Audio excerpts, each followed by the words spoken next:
Deal पक्के करण्यासाठी जेव्हा क्लायंट घरी जेवायला येतात, श्रीकांतसोबत ते जेवण करत असतात. त्यांना ते जेवण इतकं आवडलेलं असतं, ते तोंड भरून खूप कौतुक करतात. तेव्हा श्रीकांत त्यांना सांगतो की मी आमच्या मंडळींना सतत म्हणायचो की तुमच्या मते अन्नपूर्णेचा वास आहे, परंतु आज मी माझ्या सुनेसाठी हे म्हणेन की साक्षात अन्नपूर्णाच अवतरली आहे.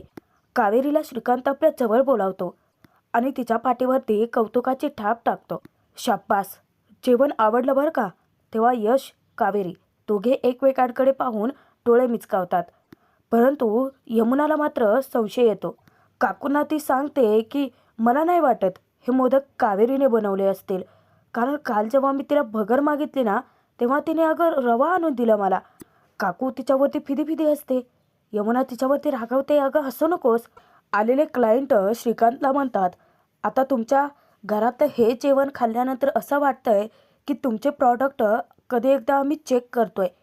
रेडी टू ईट हेच प्रोडक्ट आहेत ना तुमचे. तेव्हा यश त्यांना एक भन्नाट आयडिया सुचवतो. आत्तापर्यंत आमचे प्रोडक्ट आम्ही होलसेल मार्केटमध्ये विकत होतो, परंतु आत्ता ते प्रोडक्ट एक्सपोर्ट करायचा सुद्धा विचार करतोय. क्लायंटला यशची आयडिया तर इतकी आवडते. क्लायंट यशला सुद्धा एक गोष्ट सुचवू पाहतात की खरंच ग्रेट आयडिया. तसेही मार्केटमध्ये घरगुती प्रोडक्ट खूप कमी आहेत. त्यात जर पदार्थामध्ये आर्टिफिशियल फ्लेवर आणि प्रिझर्वेटिव्ह नसतील तर खूप मोठं मार्केट ओपन होईल आपल्यासाठी. क्लायंटच्या रूपाने धर्माधिकारी कुटुंबासाठी एक नवी मोठी संधी चालून आलेली असते आणि यशला त्या संधीचं सोनंच करायचं असतं, कारण त्या सगळ्या प्रोडक्टच्या मार्केटिंगची जबाबदारी तर यशवरती सोपवलेली असते. क्लायंट तिथे आनंदाची बातमी देखील देतात त्यांना, ही आपली साधी मीटिंग आहे, ऑफिशियली मीटिंग तर अजून बाकी आहे आणि लवकरच आपण ऑफिशियली मीटिंगसुद्धा अरेंज करूयात. दुसरे क्लायंट यशला सांगतात की त्या ऑफिशियल मीटिंगमध्ये आमच्या बोर्डचे काही मेंबरसुद्धा असतील, त्यामुळे मिस्टर यश प्रेझेंटेशन लवकरच तयार ठेवा, कारण लवकरच आपण एक्सपोर्टचा बिझनेससुद्धा सुरू करणार आहोत.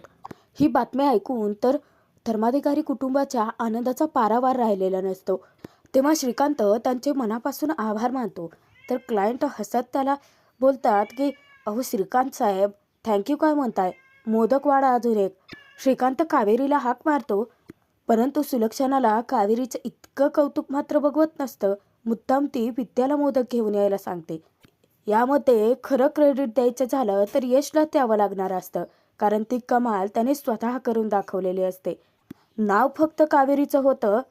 काही वेळानंतर काकू हातामध्ये गुलाब घेऊन बसली असता त्या गुलाबाचा काटा तिला टोचतो आणि ती स्वतःचीच बडबडते, हा काटा पण मला आत्ताच टोचायचा होता. यमुना मुद्दाम काकूला कावेरीच्या विरोधात फितवते.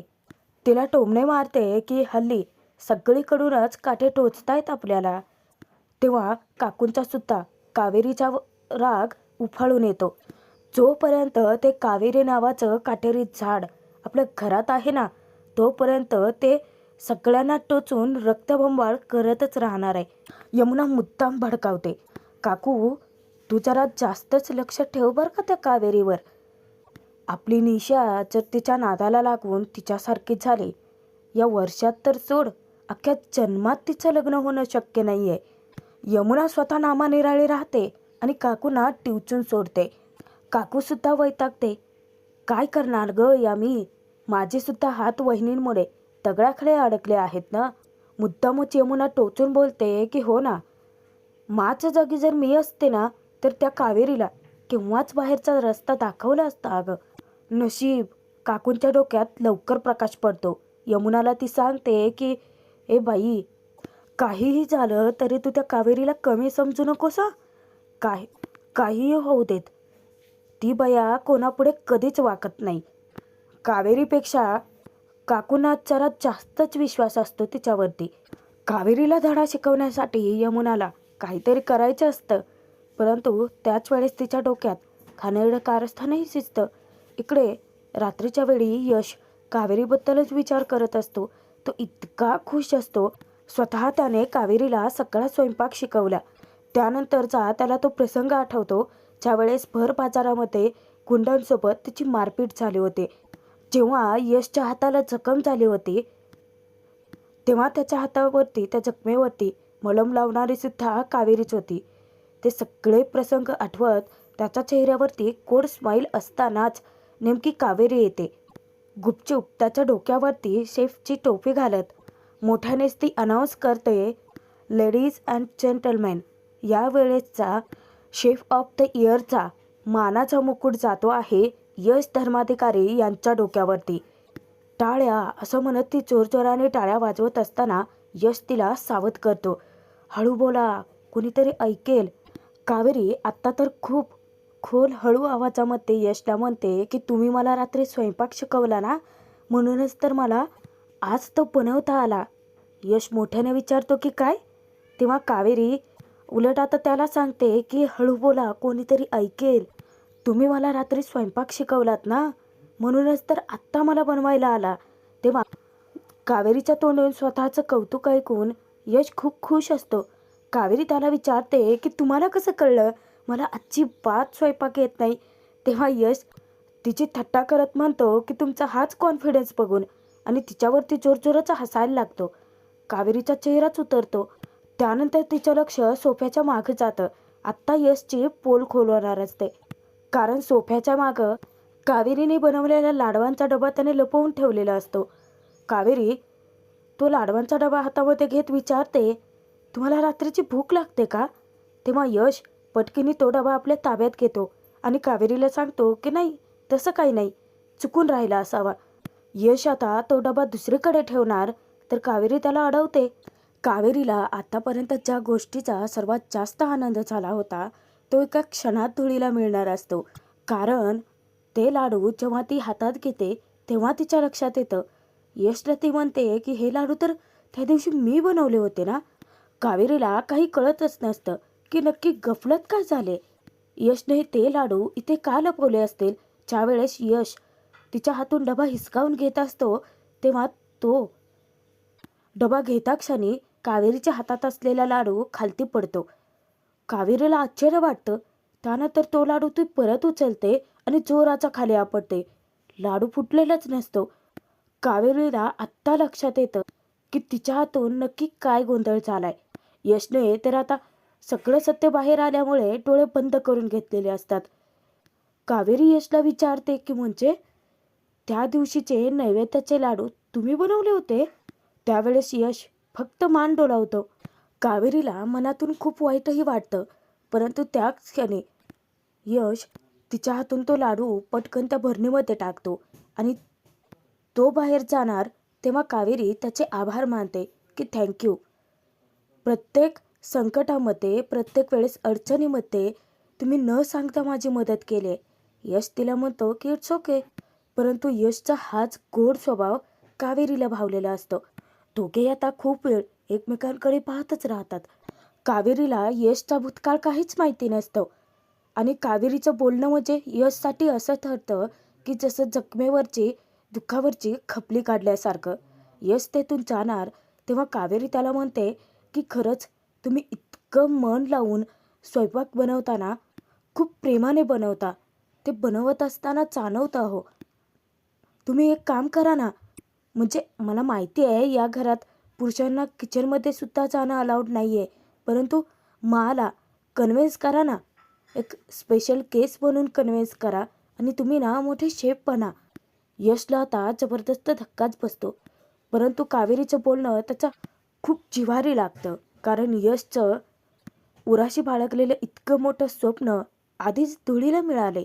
चालून आलेली एवढी मोठी संधी त्याने ती चाळून टाकली आहे. तेव्हा यशला उदयचं बोलणं आठवतं आणि त्याच्या चेहऱ्यावरती एक कोड स्माईल येते. विचारात पडतो की उदयदादासुद्धा नेमकं हेच म्हणाला होता. इतक्यातच निशा त्यांच्यासाठी आनंदाची बातमी घेऊन येते. निशा बाहेरूनच यशला हाका मारत आलेली असते. तेव्हा यश पटकीने त्याच्या हातात असलेल्या लाडवांचा डबा सोफ्याच्या मागे लपवतो आणि शेफची टोपीसुद्धा. येता क्षणी निशा त्या दोघांनाही आनंदाची बातमी देते की स्पर्धेत भाग घेण्यासाठी तिने गायनाची तयारी सुरू केली आहे. या दोघांना विश्वासच बसत नसतो. त्यानंतर दुसऱ्या दिवशी कावेरी श्रीकांतकडे येते. तेव्हा तो थोडाफार व्यायाम करत असतो. कावेरी त्याला सुचवते की बाबा, तुम्ही घरात व्यायाम करताच, परंतु तुम्ही बाहेर वॉकला का नाही जात?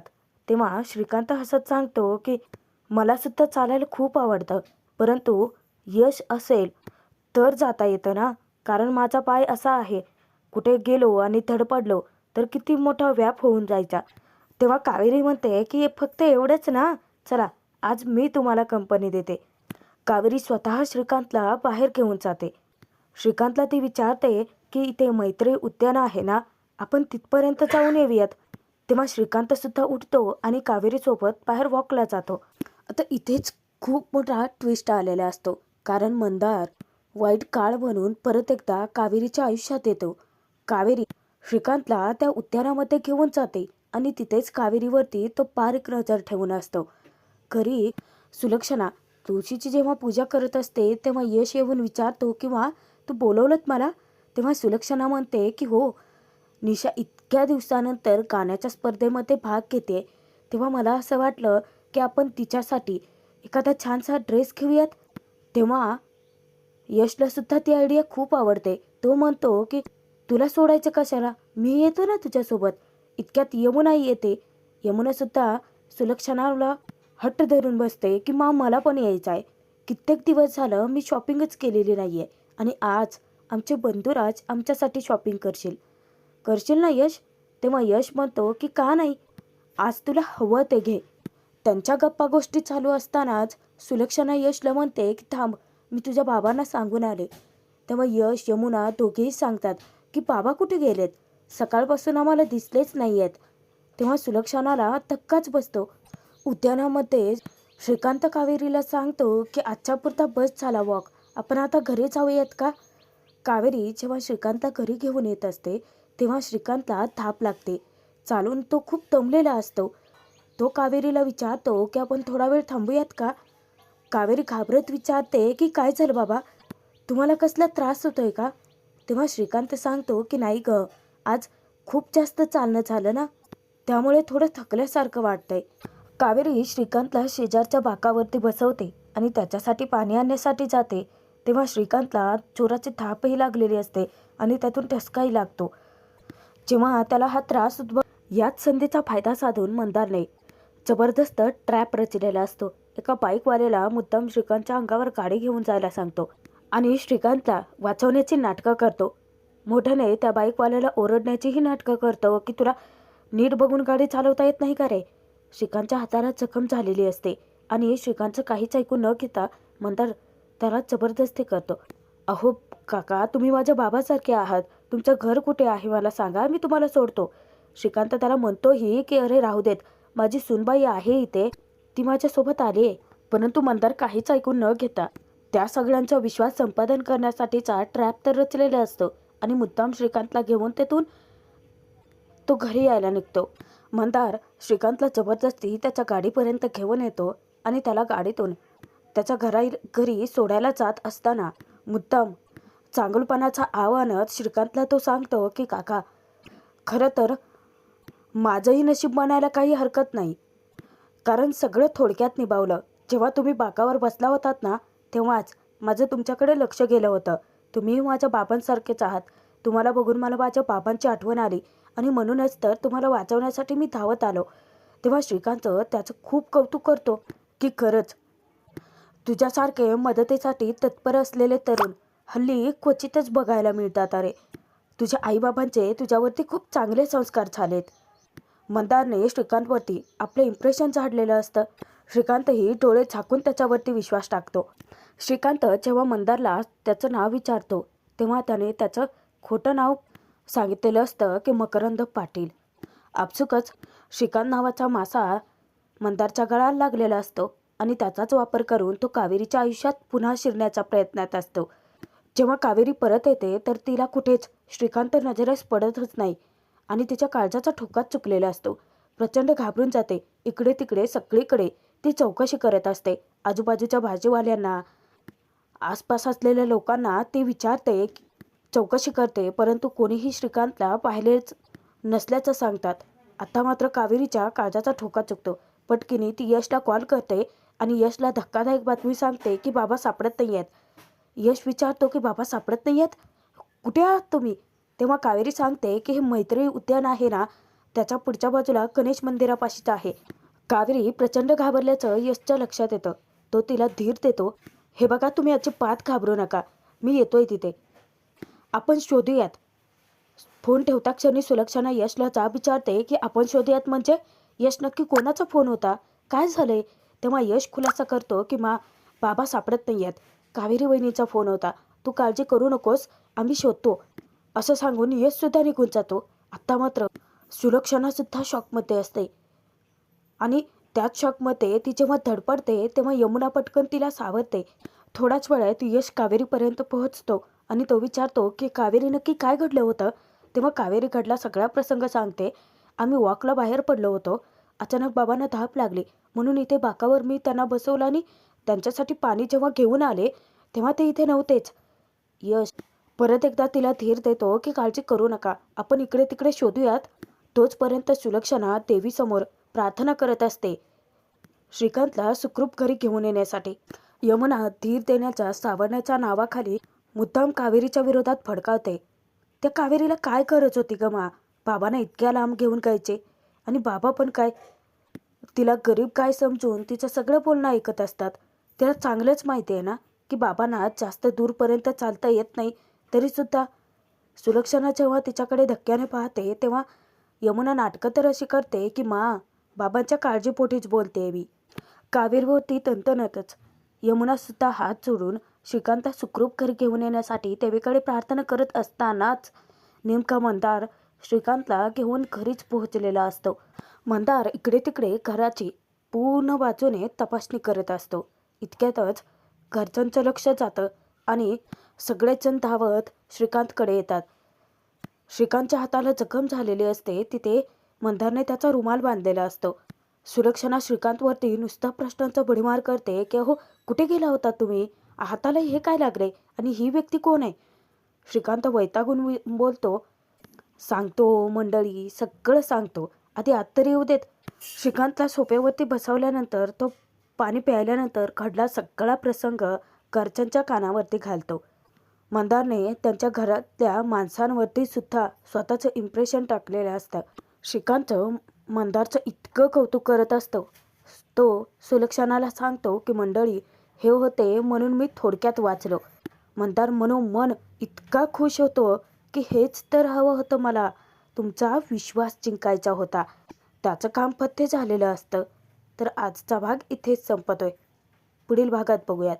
यश कावेरी दोघेही घरी परततात तेव्हा सुलक्षणा कावेरीवरती रागावते की तुझ्या वडिलांनी यांचा ॲक्सिडेंट केला ते कमी होतं का? तू मुद्दाम बाहेर फिरायला घेऊन गेलीस यांना. नशीब एका व्यक्तीमुळे ना तू एवढा मोठा अपघात टळला. जेव्हा कावेरीचं लक्ष तिथे ठेवलेल्या चावीकडे जातं तेव्हा तिला जबरदस्त धक्काच बसतो. श्रीकांतला ती किचन दाखवत विचारते की हे कोणाचं आहे? तेव्हा श्रीकांत सांगून टाकतो, मला जो सोडायला आला होता ना त्या मुलाचा आहे. परंतु तो कोण आहे ते कावेरीने ओळखलेलं असतं आणि इकडे मंदारने विडा उचललेला असतो.